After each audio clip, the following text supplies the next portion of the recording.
Welcome to AWLIAS.com. Are we living in a simulation? Episode 3. Consciousness in the Simulation. Part 1, and how little we still know. What is our consciousness? Nobody really knows. There, I said it. Don't we all feel better now? No? Tens of thousands of papers have been written on this subject, spanning over hundreds of years. It's the second most difficult question I believe we will ever face. Yes, the stomach-wrenching, why are we here, is still number one. But for me, always at the heart of simulation theory, has been the consciousness. It's the question that just won't go away. But before we all enjoy a full-on existential crisis, how about we start with what we do know? In simple terms, consciousness is perhaps the filter layer between our experience of life and the outer everything else. You could say the consciousness is the middleman, or the interpreter. While we may not often think twice about our nervous system, this is actually the closest place we can say our consciousness really lives. So then if our consciousness is on, and is working correctly, then we don't really think about it. Like, ever. Of course, when talking about the C word, we have to be clear that different sciences have differing definitions. Wikipedia, for example, has claims from those in various different fields of study, including psychology, neuroscience and philosophy, all of which offer different values and explanations. Little of which really help us on AWLIAS.com and simulation theory. Or does it? I've always defined consciousness as being aware, and able to process our environment. And we need to be awake in order to do so. I will cover the fun that is our subconscious, in part 2, in a later episode. In general terms, we as humans have simply created a word, consciousness, to acknowledge being either awake or alive. Another way to think about it, in relation to the simulation, is that consciousness is our human feedback system. Okay, so if consciousness is the core of our life experiences, almost the interface or view of being alive itself, then why doesn't society focus more resources on this area?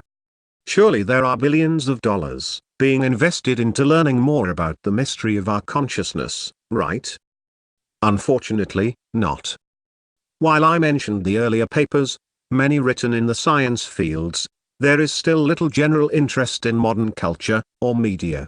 Even some of the smartest minds, and most successful people in the world, appear to be indifferent. This for me, is where things begin to get a little weird.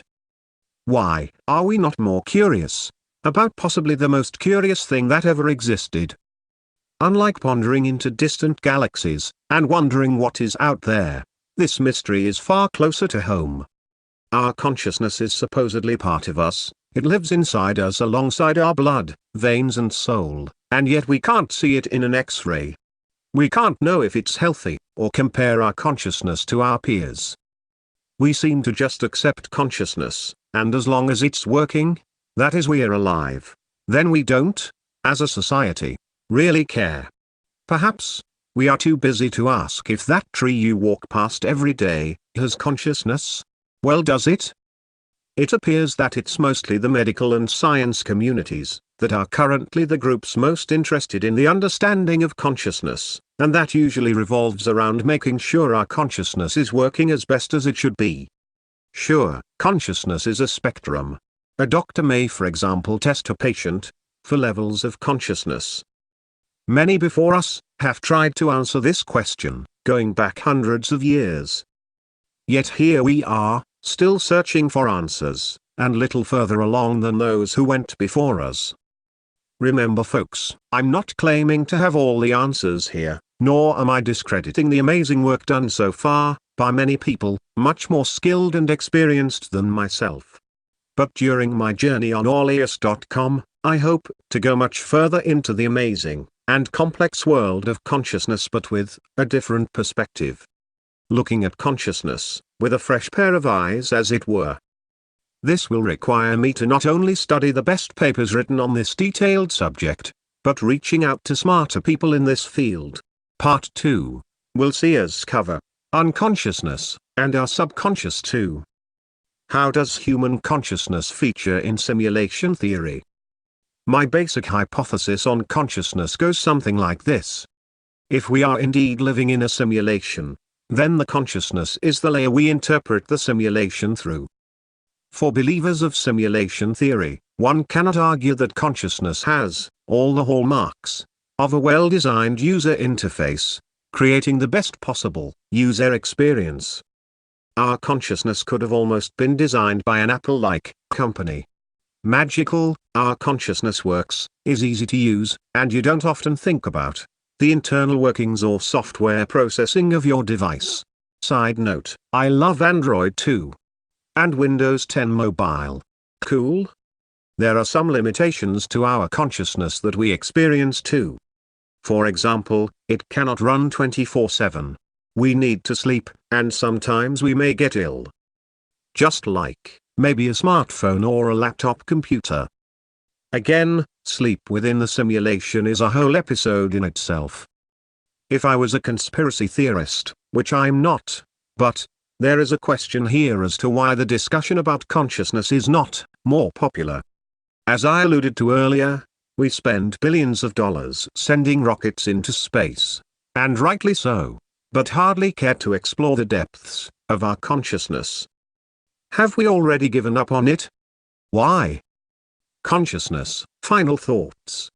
Our consciousness is our feedback and visual alert system, designed to allow us to experience our environment, the simulation, perhaps? If our consciousness is part of a simulation, then we have to consider that this is a hybrid view, or perhaps display of the experience. Without it, we are no longer experiencing the simulation in real time. For those still a little confused, I'd recommend learning about how a video game gets created in one of the popular game engines, like Unity or CryEngine. In Unity's software, for example, all of the game's objects and art live on one part of the program. The code is accessed on another tab. However, the main game view is where the magic really happens. When the developer is ready to test the code, they hit play, and the game view runs the code, brings in the game objects, artwork and audio, and allows the developer to play test the game in real time. Once he or she presses stop or pause, so does the game. The game simulation is viewed, not from the folders containing the game, nor from the code itself, but from the view game window. Without it, it would be impossible to completely enjoy any video game. The play button, or software execution, is what brings everything to life. Sound familiar? The thousands of coded game files and artwork are always there in the background, but they require a middleman to bring everything together. An experience, interface. Just like our consciousness. Another important point to remember with this example is that while the developer can see everything, the game characters and player only ever experiences the game itself. And only when running it. This is a super fun way to interpret our consciousness in relation to any possible simulation that we may be living in. But what are your thoughts? Are you surprised that humans still can't understand our consciousness too? This concludes part 1. In part 2, I shall cover subconsciousness. Can we live without our consciousness? Does or could our consciousness ever be upgraded or placed inside another human? Do other objects have consciousness too? If you enjoy my AWLIAS.com episodes on simulation theory, then I would truly appreciate your help and support. My animated episodes on YouTube take a long time to make, so please subscribe, so I can make more. Please also consider becoming a patron member, from just $5. AWLIAS.com has no adverts or tracking, so donations are a healthy way to keep the mission and community going. You will also gain access to the Alliance member forum, with full right access, so you can create your own simulation theory posts, among other like-minded friendly folk, including myself, the founder. You can check out other episodes now on AWLIAS.com, that's AWLIAS.com. Are we living in a simulation? AWLIAS.com